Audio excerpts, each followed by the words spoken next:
So for reasons that will soon be obvious to you, today's lecture is going to center a lot on coffee mugs. And so I wanted to show you the coffee mug that will be playing the role of you in today's lecture. This is one of my very favorite coffee mugs. My mom got it for me a couple of Christmases ago. And it's inspired by, this is from the introduction to The Little Prince, which is one of my favorite books and hers too. So on the front, the author is complaining that grown-ups are not good at seeing things. And so the author, when he was a boy, he drew this. And all of the grown-ups said, that's the worst looking picture of a hat I've ever seen. And he kept trying to tell them it wasn't a hat. And they kept saying, that's the worst looking hat I've ever seen. I'm sure you've had something happen like this. And you're like, yeah, problem set 3. And then on the other side, he reveals it wasn't a picture of a hat at all. It was a picture of a snake that had just eaten an elephant. And when you look at it that way, isn't it one of the prettiest things you've ever seen?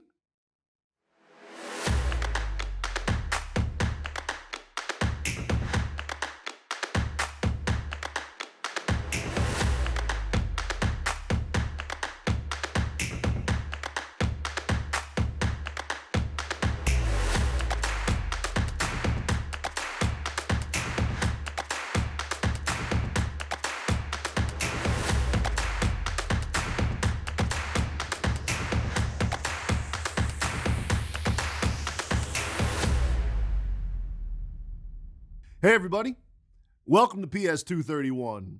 If you can believe it, after this stupid video, we're going to be 1/3 of the way through the stupid videos. Can you believe that? This is the 5th lecture out of like 14 or 15, depending on how energetic I'm feeling later on in the semester. So it's a good time for me to say to you, hey, keep pushing. You're doing a really good job. From what I've seen in class, there's nobody that I'm unhappy with. I've seen so much effort from all of you, and the energy levels in our meetings have just been absurdly great. And I just want to encourage you to keep going, because it's easy to say that you're going to do something for a short amount of time. We call these New Year's resolutions, and some of us call this trying P90X.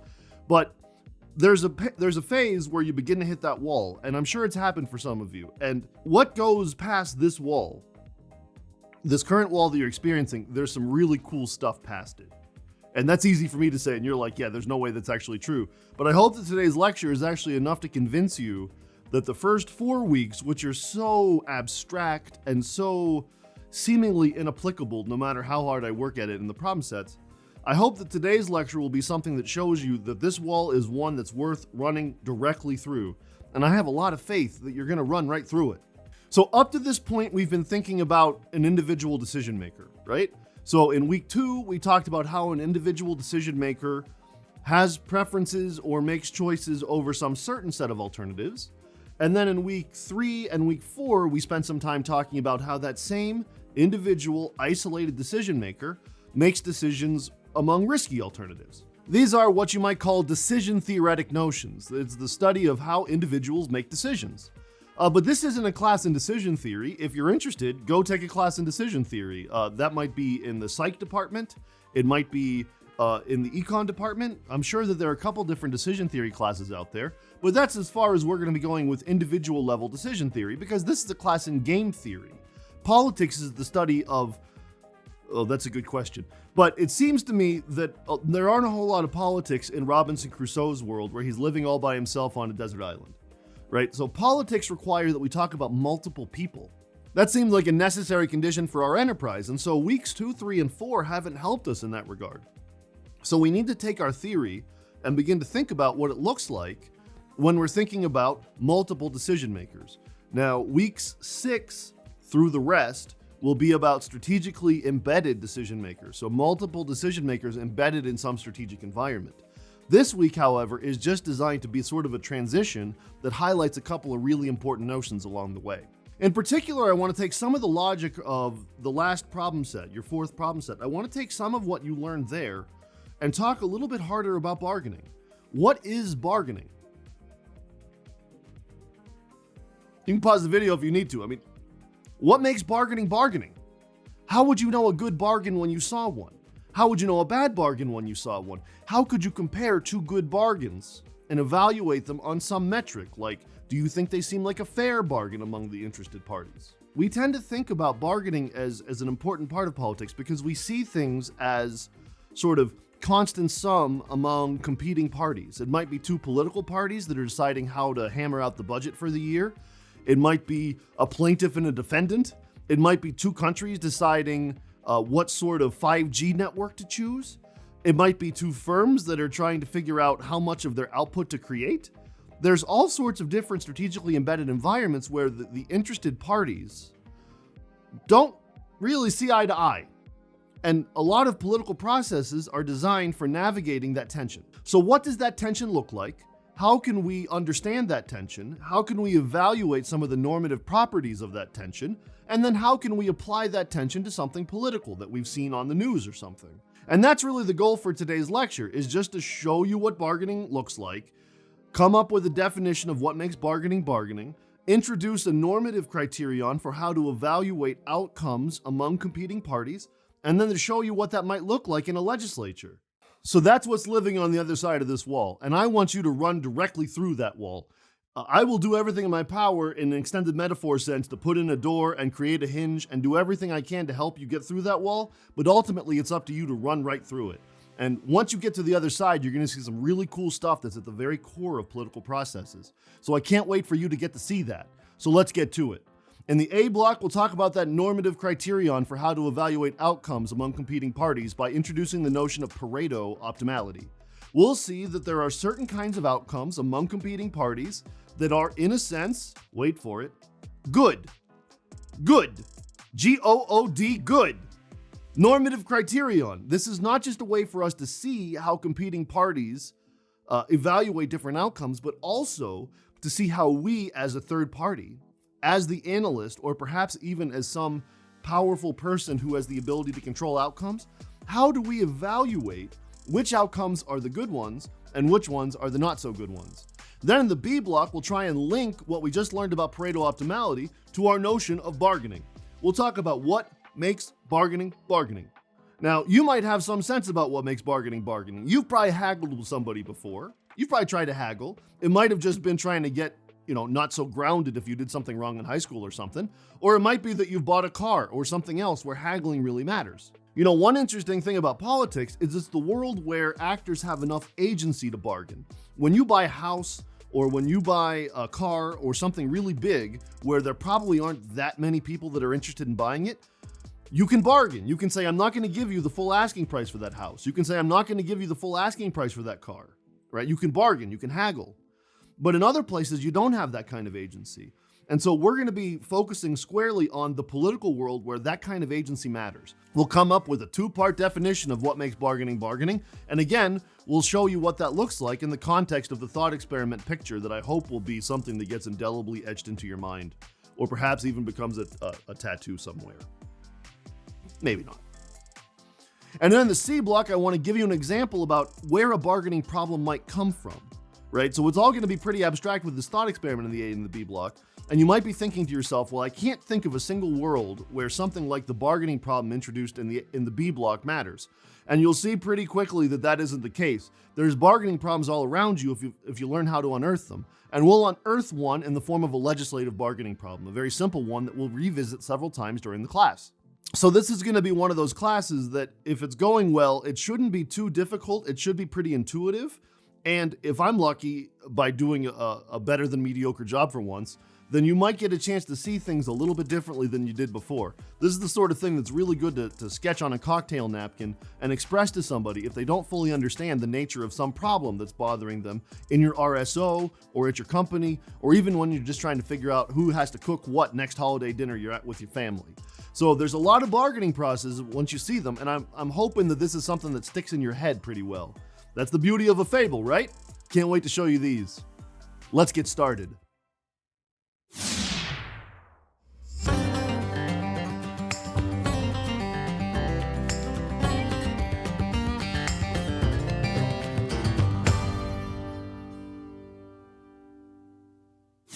I don't know about you, but sometimes I sleep funny on my hands. You ever sleep on your arm wrong? I'm a side sleeper, and when you're a side sleeper, sometimes you sleep funny on your hands.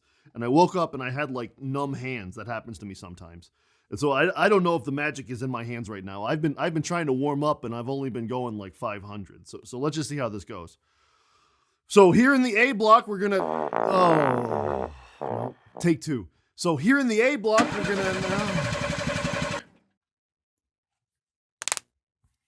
let me just get these knuckles cracked. Oh, that's the good stuff. You ready? Here we go. Here in the A block, we're gonna talk about Pareto optimality. Look, I gotta keep myself entertained. I know that you just want to get all that it takes for you to answer the problem set stuff, but yeah, I got to keep myself entertained. So Pareto optimality, this is a notion of goodness of an allocation. It's not the only notion you ought to be thinking about. We'll talk about that in a second. But this is a notion of goodness of an outcome among competing parties. It's named after the Italian economist Vilfredo Pareto, who was active in the late 1800s. This is when the marginalist school of economics was starting to get to be more of a thing, and it's still a somewhat dominant paradigm there. But I don't want to talk about Italian economists. I'd really not have too many formulas today. There'll be some, but you'll live.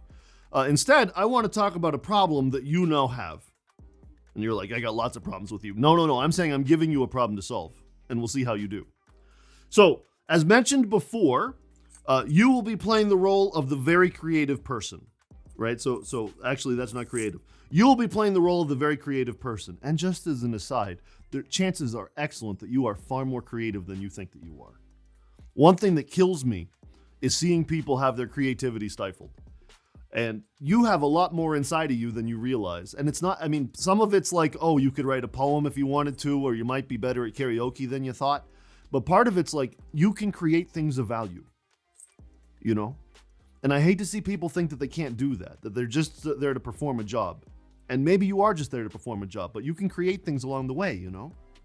So I hope that that's something that, you know, you're too busy right now, but stop and reflect whenever you can. If you ever drew up a personal mission statement or something, what's the role of creativity in your core values? I hope it's in there somewhere.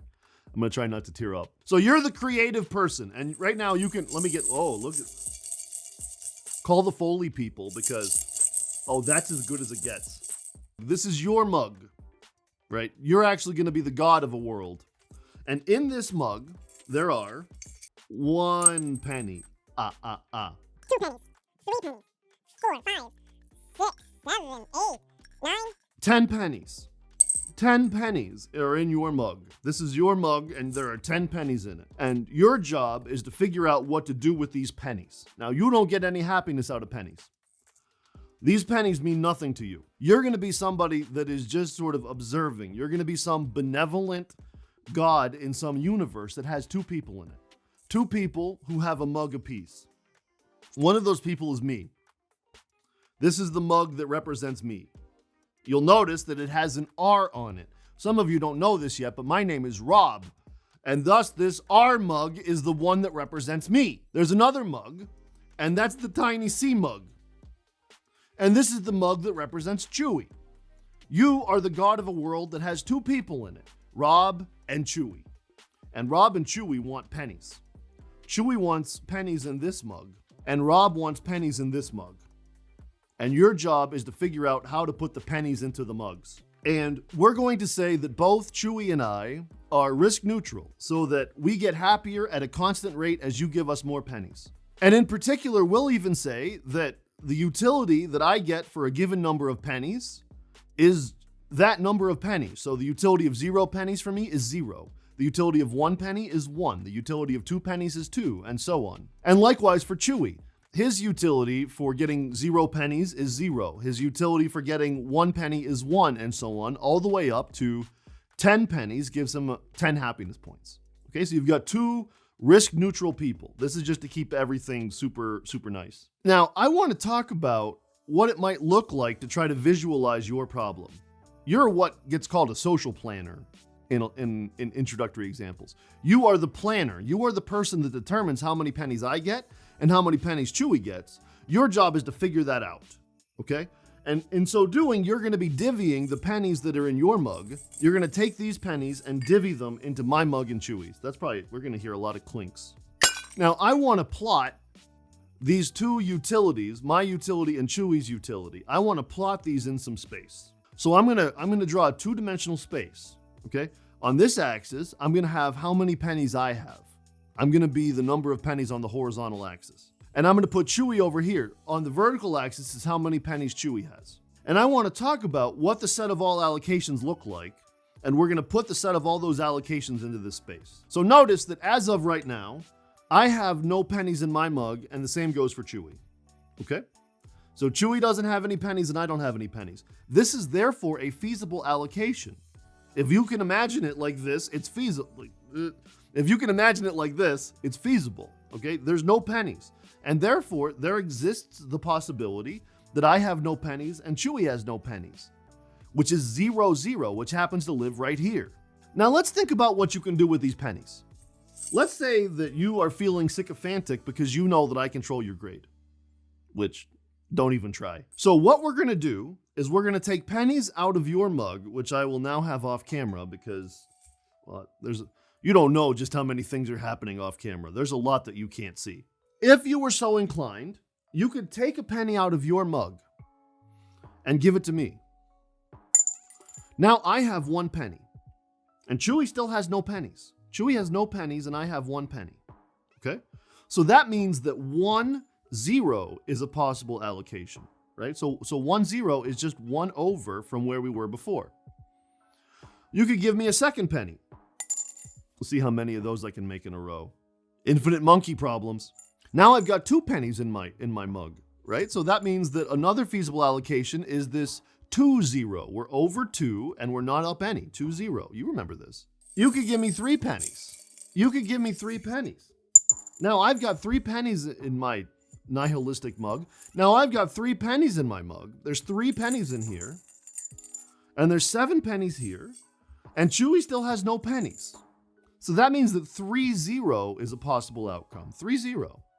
And so on. I'm not going to do this all. But as we go along the axis, as we go along this horizontal axis, you could give me 0 pennies, 1 penny, 2 pennies, ... up to 10 pennies. You can't give me 11 pennies because there aren't 11 pennies to give. There's scarcity. But it's totally allowable for you to have no pennies left in yours, Chewy to have no pennies, and I'm not going to tilt it, but I have 10. Now I've got 10 pennies in here, okay? So that's allowable. That's all allowable. 10 pennies for me, 0 left over, and 0 for Chewy. That's 10, 0. Suppose again that you have all the pennies to divvy. And let's suppose that you start off this time by giving Chewy 1 penny, right? So here's little Choo Choo, and you just made Chewy very happy. You just gave Chewy a penny. And right now, I have no pennies in my mug. Rob has none. So that means that we got to live on this vertical axis. That means I can go 0 over and up 1. That's 0, 1, which is a feasible allocation. That's the one where Rob has no pennies and Chewy has 1. Now let's think about what you can do with the rest of the pennies if you're giving them just to me. So you gave Chewy 1 penny and you say, hey, you're welcome. That's all you're getting. And then you're like, well, I'm going to keep sucking up to the person that controls my grade. So you could give me 1 penny. And that takes us to 1, 1. That's a feasible allocation. 1, 1 is a feasible allocation. So too is 2, 1, 3, 1, 4, 1, ... 9, 1. I've got 9 pennies in this jar. You've got none left over. And Chewy has just 1 penny. So now there exist feasible allocations where Chewy has 1, and those go 0 for me, 1 for me, 2 for me, ... up to 9 for me. So just to be clear, there does not exist 110. There does not exist 110, 1 penny for Chewy and 10 for me. That doesn't exist because that's more pennies than you can give. You will have only 10 pennies to give at the beginning of this game. The maximum sum of the number of pennies is 10. You can't give more than 10 pennies, right? Which means that if Chewy has 2, then you can only give me up to 8. If Chewy has 3, you can only give me up to 7. If Chewy has 10, you can't give me any. So as we fill in all the dots here by doing the interior triangle dance from last week, as we do that, what we wind up seeing is that there's this little triangle, they're everywhere, where every one of these dots in this space is a feasible allocation of pennies for Chewy and me, right? So the further this way, the happier I am. The further this way, the happier Chewy is. Remember, we said that more pennies equals more happiness. Notice something about this frontier. This triangle has an edge, right? So it has like this side, and then there's the hypotenuse of this triangle. Don't worry, we're not going to do any trigonometry. All along this edge, these are the allocations. These are the allocations of pennies where you don't have any pennies left to give. All of these allocations are the ones where you've given away all of the pennies that were available. It could be 10-0, you gave all the pennies to me. It could be 0-10, you gave all the pennies to Chewy. It could be 5-5, you gave 5 to Chewy and 5 to me. It could be 3-7, 3 to Rob and 7 to Chewy. But for every one of the allocations along this frontier, right, for every one of these, you've given away all your pennies. Conversely, consider the allocation 4-4. So at the allocation 4-4, I have 4 pennies. You're not going to be able to, oh, I made it happen. I have 4 pennies. We'll see if I can do it for the little one. Chewy has 4 pennies. And that means that there's 8 pennies given out, which means that you have 2 pennies left to give. Now, that means that you could make me happier, Chewy happier, or both happier. At 4-4, if we're at the allocation 4-4, you can give me a penny and take us to 5-4, and I'm happier. You can give Chewy a penny and take us to 4-5, and Chewy's happier. Or heck, you could give us both a penny and take us to 5-5, and then we're both happier. It turns out that so long as we're not along the frontier, so long as we're away from the frontier, you could make at least one of us happier without making the other one any sadder. You have that power at your disposal because you have more pennies to divvy. In other words, so long as there are undivvied pennies, then there exist allocations that make at least one party happier without making another party sadder. Now, it could be something like 5-4. 5-4 is off of the frontier and there exists 1 penny to give. Now, you can only make me happier or Chewy happier. From 5-4, you can go to 6-4 or to 5-5. You can't make us both happier, but you can make at least one of us happier without making the other one sadder. However, if we're along that frontier, then there is no way to make me happier without making Chewy sadder, or make Chewy happier without making me sadder. Okay? So consider the allocation 5-5. So at 5-5, I have 5 happiness points, Chewy has 5 happiness points. I keep pointing at you when I'm talking about Chewy, but I'm assuming that he would like to sit on your lap during all of this. Now, suppose that I said to you, well, social planner person, I appreciate your efforts, and I see that you don't have any pennies undivvied, but I got news for you. 5 pennies just isn't working for me. I'm afraid I need 6, otherwise I'm gonna have to cause a problem for you. I'll have to call your manager. Apparently, the godlike social planner has a manager. So I'll have to call your manager unless you get me up to 6 pennies. So here we are at 5-5, right?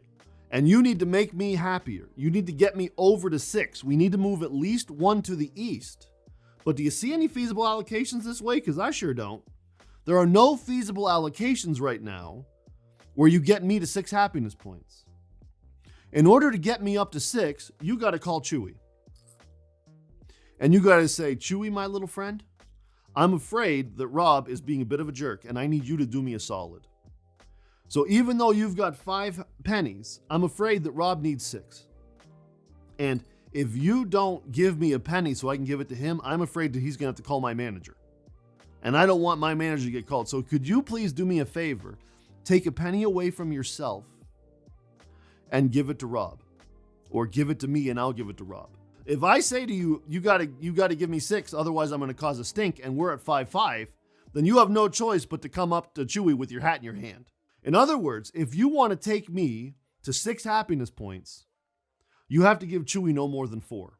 So from 5-5, you can't make me strictly happier without making Chewy sadder. That's not the case.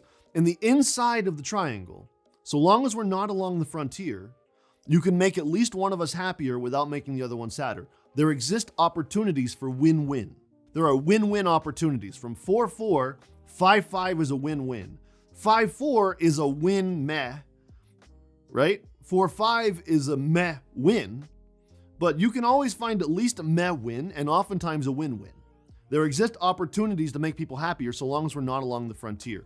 However, along the frontier, you can't make anybody happier without making somebody else sadder. There exist no possibilities for win-win. This scarcity frontier, sometimes called a Pareto frontier, this scarcity frontier is the world of zero sum. You can't make somebody happier without making somebody else sadder. And the inside of the triangle is the world of win-win. And the idea of Pareto optimality is there are no undivvied pennies. So we have done the best that we can, taking the scarcity into account. So given the scarcity of 10 pennies that was imposed upon us by whoever is the person that decides how many pennies are out there, depending on that, there's some amount of scarcity, and Chewy wants more and I want more, and conditional on that, there exists this frontier, this scarcity frontier, and something is going to be Pareto optimal so long as it's on this frontier so that you, the social planner, have nothing else to do. You've done all that you can, you've divvied all the pennies. Nothing was left on the table. There is no waste. At 4-4, there's waste. There's 2 pennies of waste. There were 2 pennies that were available that didn't get allocated. At 5-5, there's no waste. So I want to take what we have in this triangle and try to come up with an encoding of this notion. So as we encode this, I'm going to introduce a couple of things from what we've seen so far. So the first thing we need to do is come up with a set of all of the people involved. This is something we haven't had to do before. What are the set of people involved in this interaction? So in the previous example, the set of individuals is Chewy and Rob. We'll call that capital N. So I've got some set of individuals, N. In the previous example, there were 2 individuals. You can imagine 350 million individuals. You can imagine however many people are in an RSO that you're in, number of individuals, right? So some set of individuals, and among those individuals, we have some set of allocations. So in the previous example, the set of allocations was the set of all pairs x, y, such that x and y were both natural numbers between 0 and 10, and x plus y is less than or equal to 10. That was the triangle that we just drew. So I've got some set of allocations, call it capital A, and I've got some set of individuals, call it capital N. So in order to encode this notion of Pareto optimality, I need to introduce an intermediate concept.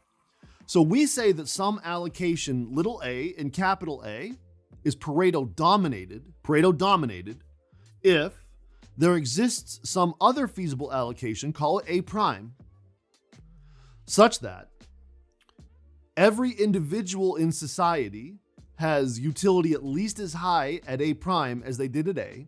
So in other words, if you go from A to A prime, nobody does strictly worse off. Nobody does strictly worse off. Everybody is doing at least as well at A prime as they were at A.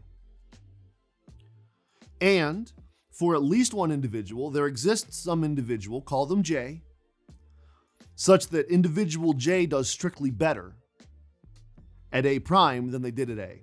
So let's take that back down to the triangle. So let me show you a Pareto dominated allocation and show you which one dominates it. You can't just say something's Pareto dominated. You have to say what dominates it. I claim that the allocation 4-4 is Pareto dominated. So I need to find an allocation such that everybody is doing at least as well as they were at 4-4, and at least one person is doing strictly better than they were at 4-4. So look in this picture, pause the video, light a candle, do whatever you need to, and tell me which allocation or allocations Pareto dominate 4-4. Pause the video. Which ones Pareto dominate 4-4? And I'm telling you in advance that this isn't a trick question. There exist allocations that Pareto dominate 4-4. Welcome back to the none of you that paused the video. Well, consider the allocation 5-4. Now, I'm strictly happier than I was at 4-4, and Chewy is indifferent. Chewy doesn't care. 5-4, 4-4, he doesn't care, and I just got strictly happier. So 5-4, Pareto dominates 4-4. So too does 4-5. I'm indifferent. 4-5, 4-4, I don't care. I get a 4 either way. But you just took Chewy from 4 to 5. You just made him strictly happier. And 5-5 is also, that's strictly better for both of us. The same goes for 6-4 and 4-6. At 6-4, I'm really happy. I'm at 6. Chewy's still at 4. So 6-4 Pareto dominates 4-4. And so too does 4-6. So 4-4 is Pareto dominated by 5-4, 4-5, 5-5, 6-4, and 4-6. I'm sure those numbers all meant something to you. So that's a Pareto dominated allocation. Okay? 0-0 is Pareto dominated by everything else. Right? 0-0 is Pareto dominated by every other allocation in this triangle. Which allocations are not Pareto dominated? At which allocations can you not find something north to make Chewy strictly happier, east to make me strictly happier, or northeast to make us both strictly happier? Right, that's exactly what we were just talking about. That's the scarcity frontier. That's the frontier. At the frontier, you can't do that. These are Pareto efficient. We say that an allocation is Pareto efficient if it isn't Pareto dominated by any other allocation. So now we've got a bunch of different allocations that we're saying are in some sense good because they are efficient. They don't create any waste. Every single penny that could be divvied is divvied. All the resources are sent out. There isn't something in some stockpile that isn't making anybody any happier. So that's the notion of Pareto efficiency. And the idea is that this is indeed a normative criterion, but it isn't the only normative criterion, because I want to call your attention to some interesting things going on among the Pareto frontier. If we just used Pareto optimality as the only criterion, we would say that 10-0 is a good outcome. 10-0, the one where I have 10 pennies and Chewy has none. Similarly, 0-10 is Pareto optimal. Chewy has 10 pennies and I have none. 4-4, on the other hand, is not Pareto optimal. Now, for many people, this creates a tension. 0-10 and 10-0 are maximally unequal. That's a world where one person has everything and the other person has nothing. 4-4, on the other hand, has no issues of that type because we're perfectly egalitarian, 4 pennies apiece. And yet it isn't Pareto optimal. It isn't viewed as good here because it induces waste. There are 2 happiness points that could have been divvied that haven't been. This introduces a foundational question that will come up pretty often throughout this class. How do you personally compare waste and fairness? Because what's happening is that 2 lines can be drawn in this triangle. We've been talking for a while about the Pareto frontier. This is the set of all allocations that are Pareto optimal, efficient, not wasteful. These are the ones where all of the resources have been allocated. But there's another line. This is the set of allocations that are egalitarian. 0-0 is an egalitarian outcome. It sucks, but it's egalitarian. 1-1, 2-2, 3-3, 4-4, 5-5. So now we've got these 2 axes that have emerged, not because of the pennies, not because of Chewy, and not because of me, but rather from your standpoint, where on one axis we're considering how efficient is a given allocation, and on the other axis we're talking about how egalitarian a given allocation is. And this space is a space where preferences emerge, not for Chewy and not for me, but rather for people thinking abstractly about what kind of society they like. Just to call your attention to this, consider 4-4 again. 4-4 is perfectly egalitarian, but is inefficient. And so I think that somebody can learn a lot about themselves and their preferences by asking themselves in this stupid picture, how do they feel about 4-4 versus 5-4? How do they feel about 4-4 versus 4-5? How do they feel about 4-4 versus 5-5? How do they feel about 4-4 versus 4-6 and 6-4? How do you compare waste and fairness? How would you personally put arrows on all of these dots in a doodle? What are your preferences over that? And what is it inside of you that makes you feel that way? Now, I'm going to go out on a limb and say something that some people might not agree with. There isn't a right answer. The way that somebody feels about waste and fairness seems like a pretty foundational core value kind of thing.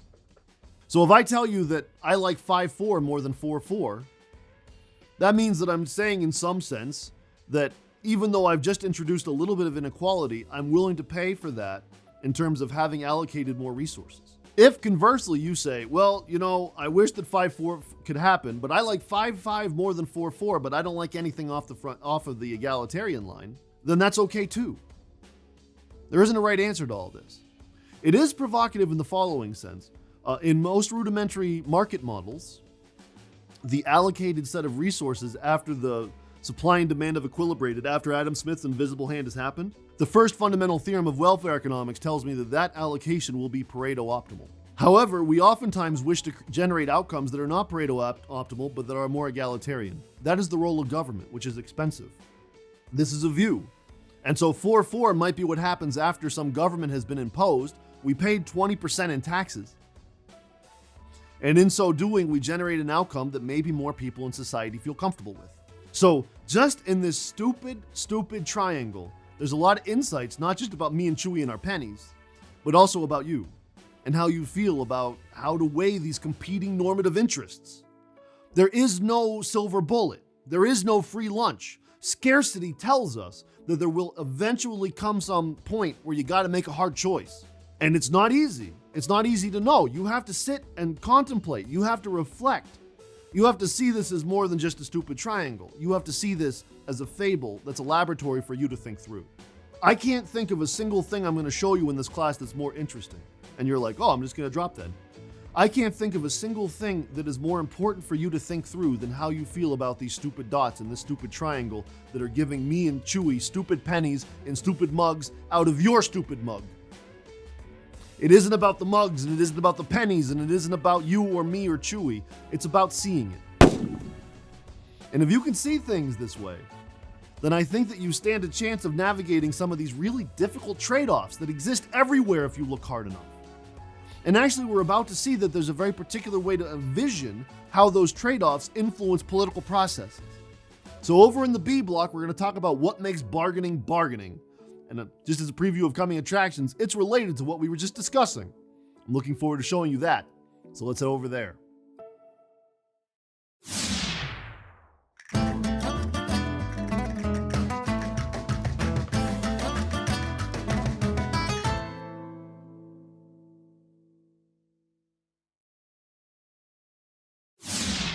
How you doing there? How's that other side of the wall starting to feel? There's some stuff on the other side, huh? You might need a little bit more liquids. Because I got news for you. We're not done yet. Here in the B block, we're going to talk about bargaining. What makes bargaining bargaining? How do you know bargaining when you see it? What are the properties of an interaction that must be satisfied for you to judge that a given interaction is in fact a bargaining interaction? How would you know bargaining when you saw it? It has nothing to do with car dealers. It has nothing to do with grade grubbing. Just to give you some fair warning, it has nothing to do with grade grubbing. What makes bargaining bargaining?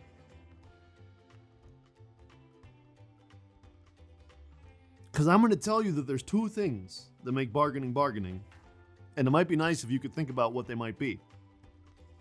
All right, let's talk about what makes bargaining bargaining. So two things make bargaining bargaining.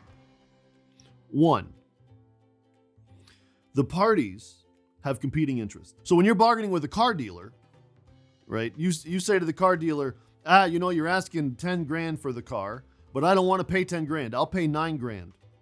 So the $1,000 that you're trying to save on the car relative to its list price is $1,000 that the car dealer loses. Right? So for you to save money, the car dealer has to lose money. You guys have completely competing interests. Similarly, if the car dealer won't budge and actually says, well, now you've irritated me, now it's $11,000. Well, the $11,000, that $1,000 gap, that's money that the car dealer is trying to get off of you. So every dollar you spend is a dollar they get. And every dollar you save is a dollar they lose. Right?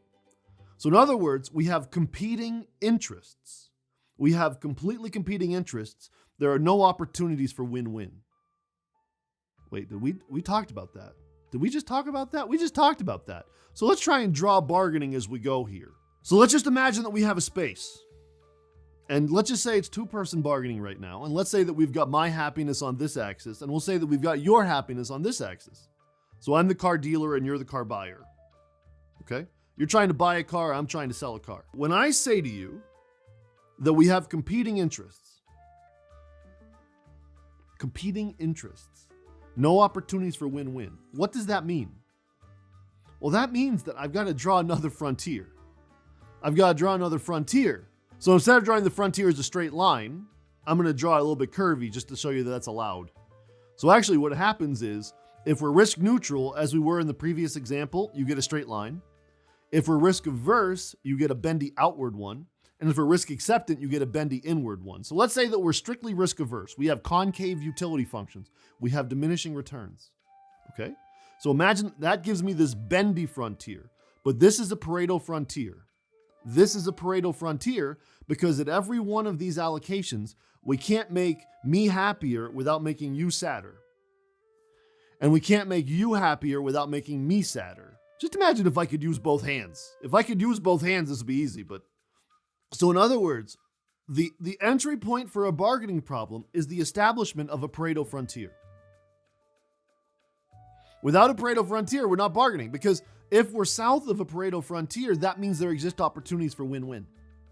Bargaining is something that happens in the zero-sum world of the Pareto frontier.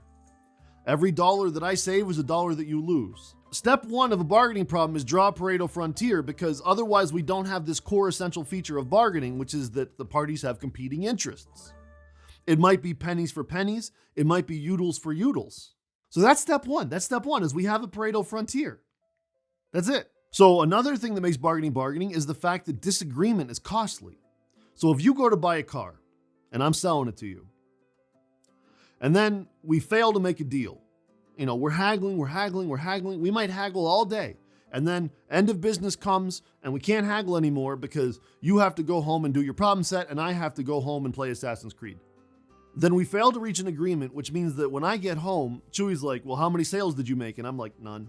And he's mad at me because he wants more treats. And you have to walk home. That's bad too. So in other words, if we fail to make a deal, we both suffer for it. What makes bargaining is we have competing interests, but we have a shared interest in making a deal. We have disagreement about which of those deals is the deal that we would like, but we both are of the opinion that we need to make a deal. So how do we encode that? How do we put this into our picture? Well, we're going to introduce the notion of a disagreement point, right? So somewhere in this space, there exists some other point. I'm going to call it capital D, and it could be like D-Rob and DU.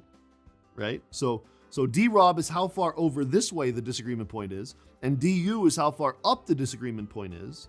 And so we wind up placing a point in space called capital D. Capital D is the disagreement point. And part of what makes bargaining is the disagreement point lives south of the Pareto frontier. So here's my Pareto frontier. And what makes bargaining is that we have a Pareto frontier. Everywhere along this edge, we disagree about what the outcome ought to be. But you can make either of us happier, or both, by going up from the disagreement point to somewhere closer to the Pareto frontier, by going east to closer to the Pareto frontier by giving me more, or northeast. So disagreement is costly means that if we fail to make a deal, we wind up at a Pareto-dominated outcome called the disagreement point. Pareto frontier is step one. Existence of Pareto-dominated disagreement point is part two. This is a bargaining problem. A bargaining problem is a Pareto frontier, essentially, and a disagreement point. Now I want to introduce a really important subset of the Pareto frontier. So right now we've got a set. This line, this bendy line, is just a set. It's a set in two-dimensional space, right? That's what a line is it's a set in two-dimensional space. And I want to come up with a subset of this line that's of theoretical interest. So you'll notice that not every Pareto efficient allocation is better for both of us than the disagreement point. So here's my disagreement point. And if I go due north from it, we're eventually going to hit the Pareto frontier. There's only so happy that I can make you by moving us north, right? Eventually we hit that Pareto optimal allocation. Now notice that everything west of that, everything to the west of that is worse for me than the disagreement point. When we moved due north, we just made you happier holding me indifferent, right? So that means everything to the right, which includes some of these Pareto optimal allocations, everything to the right, even though it's Pareto optimal, is worse for me than disagreement.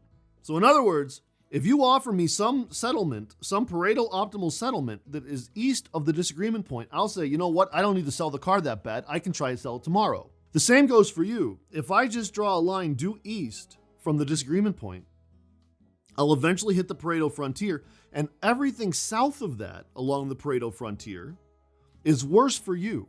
So there exist deals bad enough. We came to an agreement, you signed on the dotted line, but there's still such a bad deal. You had to pay so much that you'd rather walk home. You'd rather not make a deal. So in other words, I've got these two parts of the Pareto frontier. These are worse for me than disagreement, and these are worse for you than disagreement. And that leaves a really important subset. That leaves this really important subset called the bargaining range. The bargaining range is the set of Pareto optimal allocations that are at least as good for both parties as disagreement. When we're in the bargaining range, it's zero sum because I can't make one person happier without making the other person sadder. And these are the ones that are strictly better for at least one party, usually both, than disagreement. That's the world that we're living in politics. That's the things where we're trying to haggle. That's where we're making deals. That's what happens in back rooms. That's what happens on the eve of battle. When you're haggling with somebody, you have to think about how far you can push them until they just accept disagreement. When you're haggling with a car dealer, you can't offer them something so low that they're like, you know what, I don't need to sell the car. And they can't offer you something so high that you say, you know what, I'll walk home. So bargaining happens in the bargaining range. It's named that for a reason. Now, I want to introduce something really important that's related to what I was just talking about. I want you to notice that there's the disagreement point encodes bargaining power. So let's keep the disagreement point where it is and the bargaining range where it is. And let's suppose that disagreement gets better for you. Let's move the disagreement point north. Okay, so suppose that maybe you realize that you don't have to walk home. Maybe you realize that you have your bus pass with you and you can at least get a ride. So disagreement is now better for you than it was. I took disagreement and I made it better for you. That shifts the bargaining range. That shifts the bargaining range because what it does is it says, well, you know that time that you went due east from the regular disagreement point? Well, guess what? You got a whole new person that you're bargaining against now. And when you go due east, you got to come up with better allocations, ones that are further north. If I give you bargaining power by making your outside options better, the result is making the negotiated settlement set better for you. Similarly, if I knew that somebody was going to come in and buy the car at list price tomorrow, that gives me more bargaining power and moves the disagreement point to the east. And once that's happened, the set of negotiated settlements moves with it to the east. There's only so much crap I'm willing to put up with. That makes me happier. So the better your bargaining power, the better your disagreement point, be it north or east, depending on who you are. And therefore, the better the set of possible outcomes, the better the bargaining range is for you. That's pretty cool already. But notice something further. We can parameterize, we can come up with a story about where the disagreement point comes from that's more than just you can walk home. So let's suppose that we're in the world of the bargaining model of war. That makes sense. We have a bargaining drawing up. So the idea here is that if we carve up the territory, depending on how we carve up the territory, we wind up, the peaceful settlements are all of the ones along the Pareto frontier. Up here, you have all the land and I have none. And over here, I have all the land and you have none. And along the way, if we're risk averse, we have the set of all possible happiness combinations, depending on how much land each of us has. So the peaceful settlements form the Pareto frontier. And the idea is that the costs of war make disagreement worse than that. In the traditional bargaining model of war, we don't just say disagreement point D1 and D2. We parameterize that by saying that if a war is fought, then your expected utility, then the horizontal player's expected utility is P minus C. That's the expected utility we've been working with the last few weeks. So the expected utility of fighting is P minus C1. And the expected utility for player 2 in that world is 1 minus P minus C2. This was from your problem set last week. I hope you nailed it. So in other words, the disagreement point is a function of the P's and the C's. How powerful am I? How powerful are you? And how much cost do we have to pay for war? Now notice something with me. Let's just choose a disagreement point, and that's just P minus C1 and 1 minus P minus C2. Now suppose that player 1 gets stronger, so that P goes up. So in other words, if P goes up, then P minus C1 goes up, and the disagreement point moves to the east. And if P goes up, if country 1 gets more powerful, then 1 minus P minus C2 gets smaller, and the disagreement point goes down. So as country 1 gets stronger relative to country 2, their disagreement point gets better. The outside option of war is better for them, and therefore the bargaining range shifts to favor them. In other words, peace is enjoyed more by the powerful. Those that have good outside options get better deals. They don't have to fight. They wind up at some bargained outcome, and it's one that favors them more because their outside option was better. That's just bargaining. Now notice, so if I change the P's, then I move the disagreement point along a diagonal. And if I change country 1's costs or country 2's, that just allows me to move just due north for country 2 or due east and west for country 2. So in other words, depending on the P's and the C's, I have a lot of agency in terms of how to move this disagreement point throughout the space. If the costs of war are small, then the disagreement point gets close to the frontier and the bargaining range is small. If the costs of war are high, then we move all the way down and the bargaining range becomes massive, right? So the cost of war let us know how far we are from the bargaining range, and then the P, the relative power, lets us know where on the little line of power, oh boy, that's provocative, we find ourselves. So war is a canonical bargaining problem, but so too is buying a car. It turns out there's a similar structure underneath both of them. And that structure is related to our notion of Pareto optimality and the costliness of disagreement. So bargaining is just a Pareto problem plus a disagreement point. And it turns out that it's all around us. Bargaining is everywhere in politics. And just to show you that, I want to talk a little bit about legislatures over in the C block. So let's go there.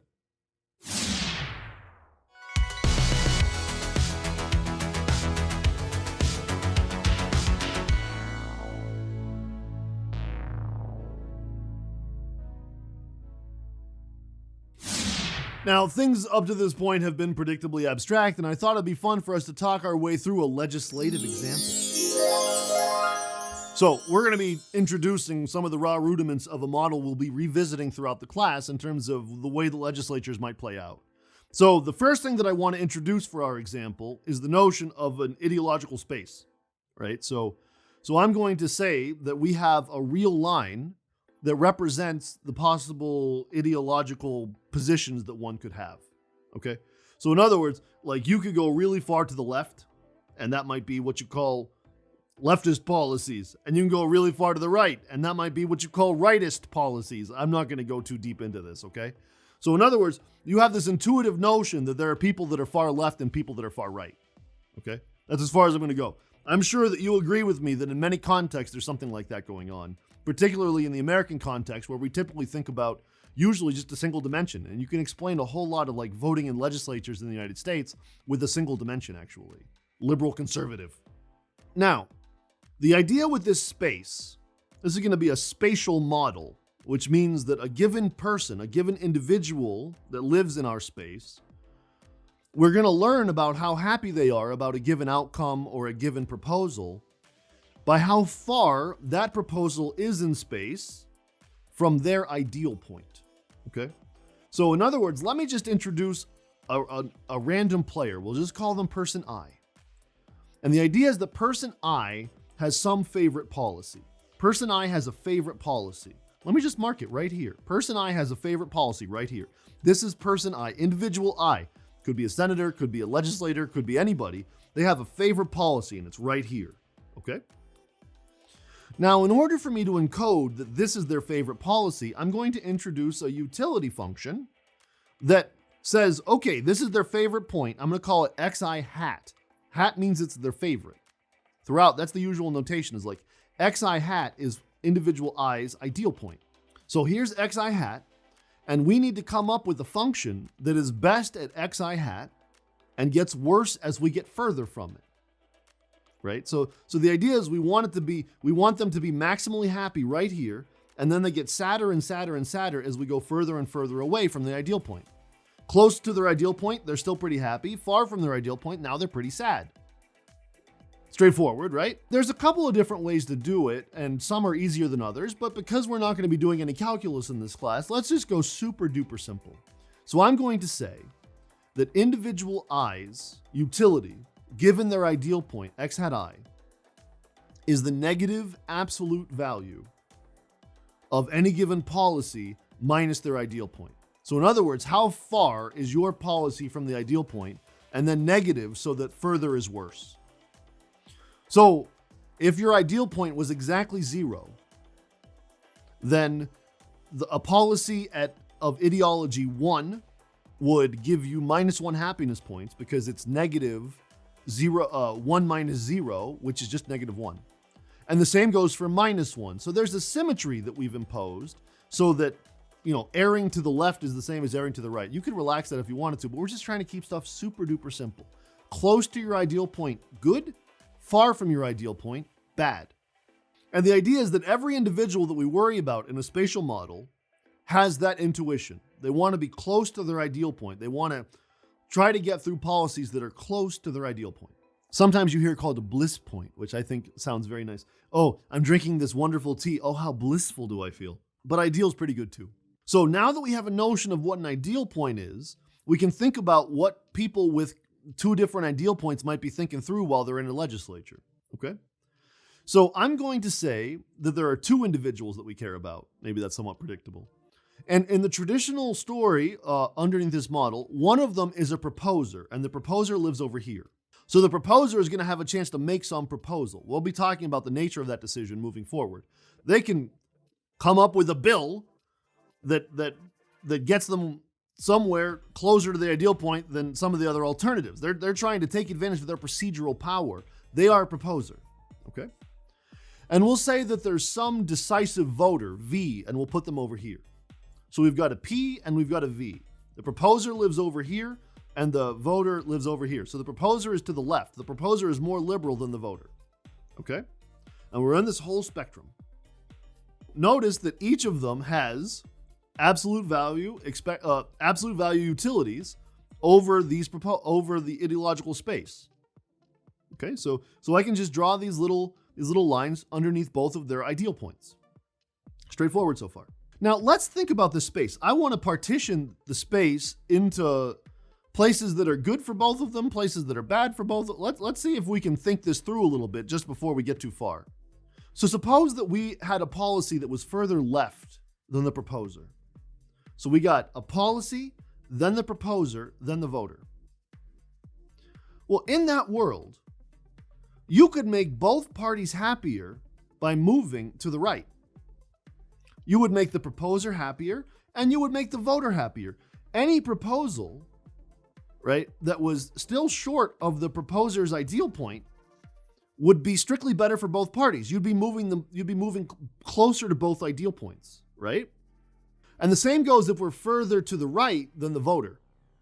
If we're too far to the right relative to the voter, then if we move to the left, we would make both the voter happier and the proposer happier. So if we're outside of these 2 points, then there exist opportunities for win-win, right? Now suppose that we're thinking about the things in the middle. So here we are at some point in the middle. The proposer's over here and the voter's over here. So if we're in the middle, and if I want to make the proposer happier, notice that the only way from here that I can make the proposer happier is to make the voter sadder. And the same goes if I try to make the voter happier, I have to make the proposer sadder. So this right here is the beginning of something like a Pareto frontier. Right? When you think about it, this is the beginning of a Pareto frontier. This is the set of all possible policies where you can't make the voter happier without making the proposer sadder, or vice versa. Out here, there's win-wins. This is not Pareto optimal. These are all Pareto dominated. Wait, get my workout in. Right? These are all Pareto dominated, but these are Pareto optimal. So we've got the beginning of a bargaining problem.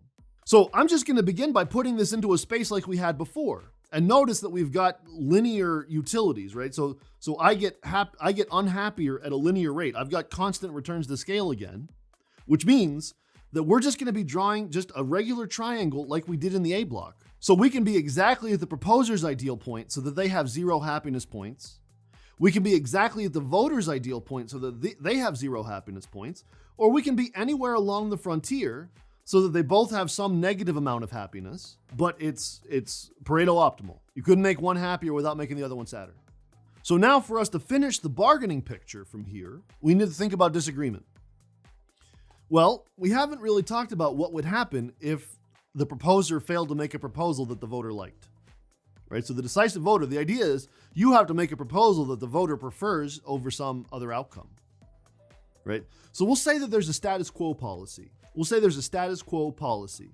And we'll say that the status quo policy is just to the left of the proposer's ideal point. This is just a hypothetical to get things going, okay? So let's say that this current status quo is to the left of the proposer's ideal point, and therefore is also far to the left of the voter's ideal point. Now, suppose that encoded our disagreement point.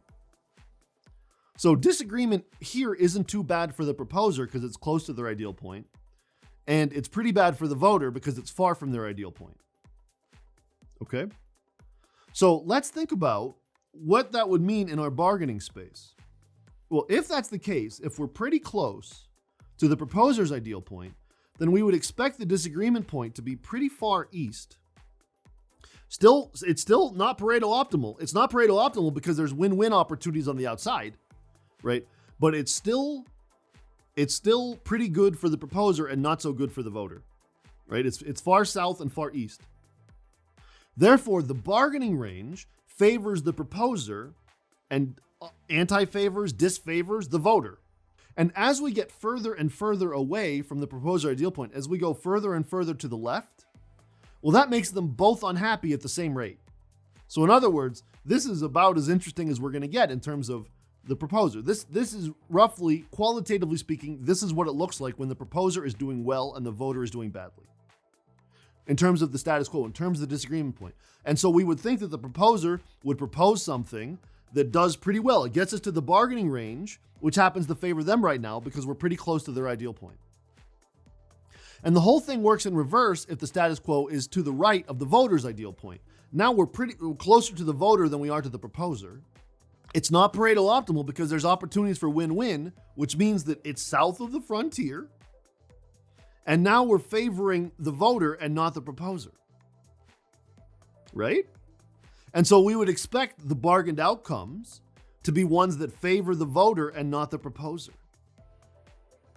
So where the status quo is in this space and where the ideal points are for the relevant parties helps us to know what sort of policies we ought to expect in legislative bargaining. Now, it turns out that this is part of a broader model called the pivotal politics model, but we don't yet have enough apparatus in place to talk about what the process of bargaining will look like. Right now, we just understand the nature of the problem. We don't understand the process by which the problem may be solved. What are the procedures? What are the protocols? What are the rules? What are the institutions? These things govern which of the bargaining range outcomes we arrive at. We have no way of knowing what that's going to be just yet. We will have to impose some set of rules, some set of procedures, some protocol, some bargaining protocol. That's what you think of when you think about bargaining. You think about infinite haggling. You think about haggling up till 5 o'clock. You think about some deadline, but that isn't what bargaining is. All that is a way to solve a bargaining problem. This is a bargaining problem. And there's a lot of different ways that one could solve it.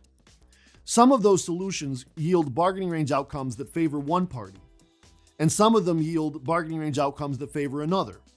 Some of them are perfectly egalitarian in terms of how they solve the bargaining problem. We still have more evaluations to perform, but we need more precision. As of right now, our solution is somewhat indeterminate, because we don't yet know which bargained outcome to expect. That's where game theory begins to kick in. We'll be, from now moving forward, now that we know what problems look like, we can begin to think about what the solutions are. We can begin to think about how to encode different procedures that people use to resolve these tensions. But what's the point of studying how to resolve a tension if you don't know what the tension is? Everybody says that they have a solution, but does everybody really know how to characterize the problem? This is one of those things where I think humility goes a long way. If we don't understand the scourge of war, then we have no hope of trying to resolve the tension.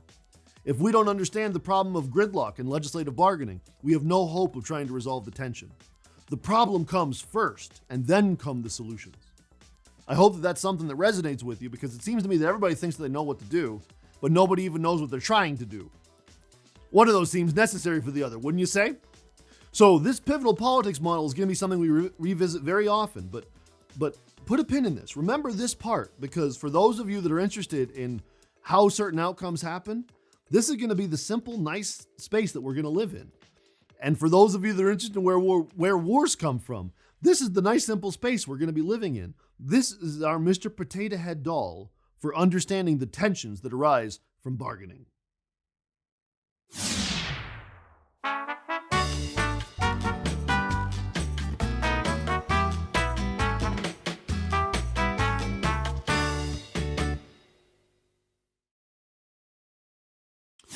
So what do we talk about today? Well, I mean, this was a doozy, right? We talked about the relationship between bargaining and optimality. We talked about the juxtaposition of waste and fairness.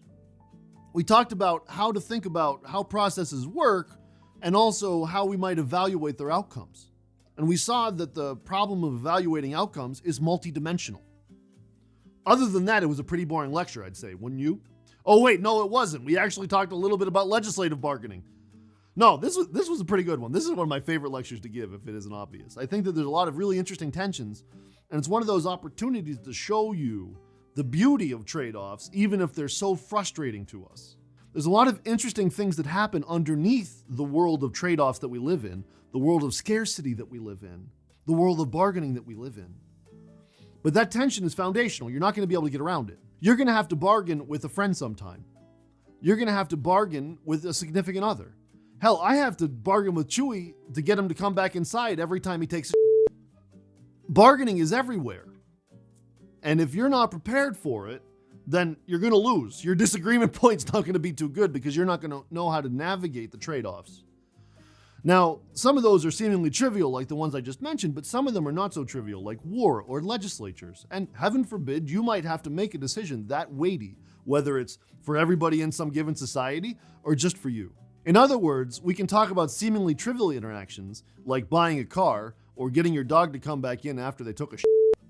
Or we can talk about really weighty ones, like what's going on in legislatures or how do countries decide to go to war.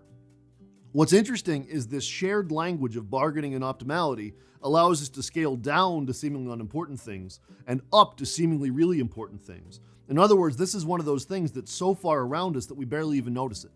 And so you might be thinking the bargaining and optimality is a really interesting way to bifurcate some of these interesting tensions that we have to navigate. This is a useful schema. This is a good way for us to see things. And in fact, you might think that it's the very best way to see things. But there's always something else to learn, you know? There's always some other new schema. There's always some other new dimension. There's always another way to see things. And it's with that in mind that I'd like to get you thinking a little bit further with the provocative thought. So one thing that people do with one another is they transfer things. They give stuff to one another. Sometimes I give something to you and you give something to me, or sometimes you just give something to me. Either way, this is something that we do pretty often. When you buy a Coke, you give $1 to somebody and they give you a Coke. But if somebody mugs you and says, give me everything in your wallet, you give them what's in the wallet and they give you nothing, right? So in other words, there seems to be two different kinds of transfer. There seem to be transfers where I give you $1, you give me a Coke. And there seem to be other kinds of transfers where I give you what's in my wallet and that's it. It turns out that those two kinds of interactions are relevant for what we've been talking about, and you can probably classify them in two broad archetypes. The world where I give you $1 and you give me a Coke, that's the world that you might call exchange, what just happened is a win-win situation. You were willing to give up the Coke. You're some vendor. You're willing to give me a Coke, and I'm willing to give you $1.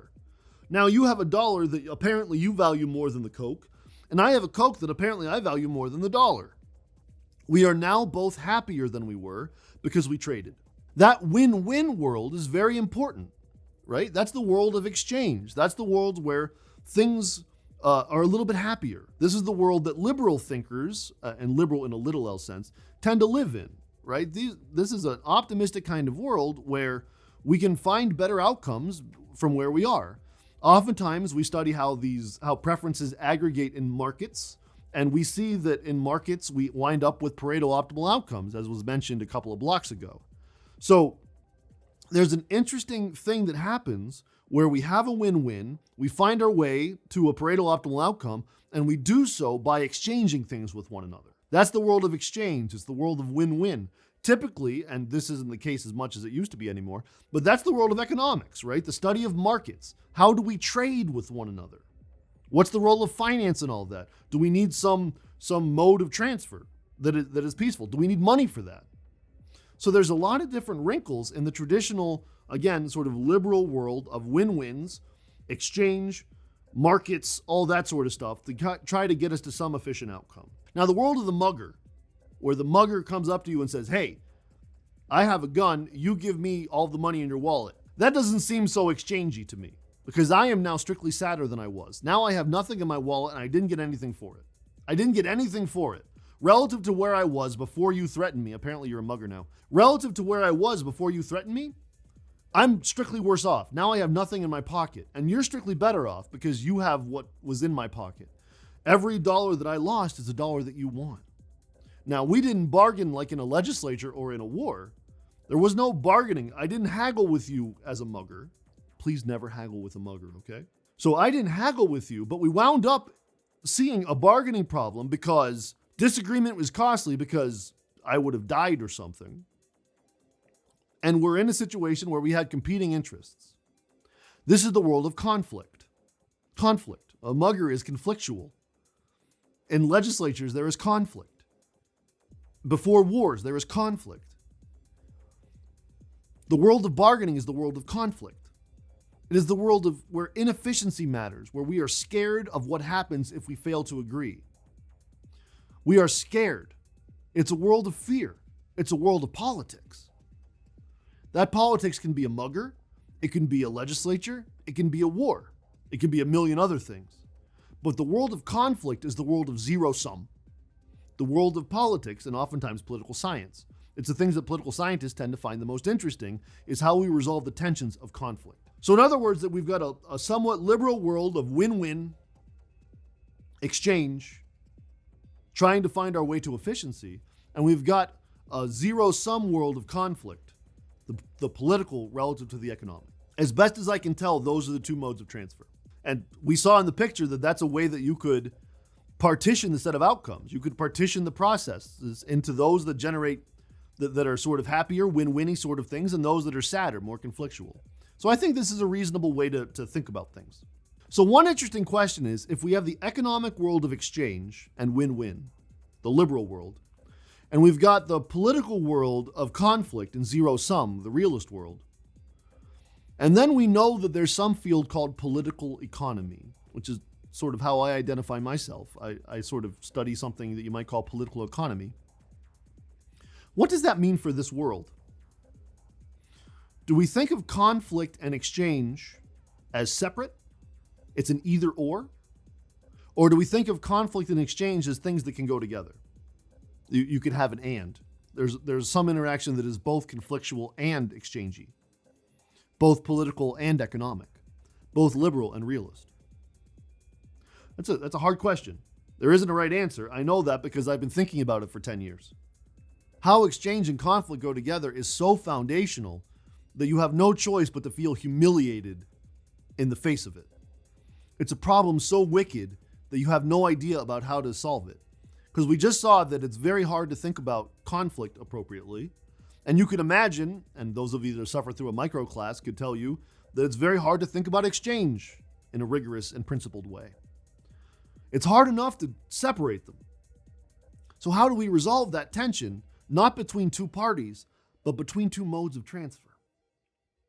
I say this because I don't want you to be walking around looking at some things and saying, oh, well, that's a bargaining problem. Another thing where like, that's a market problem. That isn't how it goes. These are our ways to try to understand aspects of human interactions. But those aspects are oftentimes more than just the individual aspects. In other words, our modes of transfer are more than the sum of the parts of the two kinds of transfer I just mentioned. There's much more to transfer than just conflict plus exchange. There's much more to it than that, because all I'm doing is try to tell you isolated fables, but the fable of us is far more than just that. The whole is more than the sum of the parts because things can be generative. There can be flies in the ointment. There can be things that happen in exchange that influence conflict, and there can be things that happen in conflict that influence exchange. Studying them both at the same time is a complete nightmare, but one worth thinking about, because our humanity is deeper than just conflict or exchange. We live in a world defined by conflict and exchange. That's just some food for thought, because you're probably going to be feeling pretty flummoxed during your problem set. You're probably going to be saying, boy, this is a really wicked problem to study. And even though you've just run through a really important wall, and even though you've just seen some beautiful sights on the other side, there's more walls. And it's tempting to think that there's a final wall. Some wall that once you run through it, you'll know all there is to know. And I think that that might be an act of hubris. I'm saying all this just to try to put your problem set into context, because you will indeed be flummoxed by it. But there's always another wall to run through. I'm looking forward to showing you both how to run through this last one all the way and to get ready for the next one, because we got a long way to go. I'm looking forward to navigating all this with you, though. And in the meantime, thanks for watching.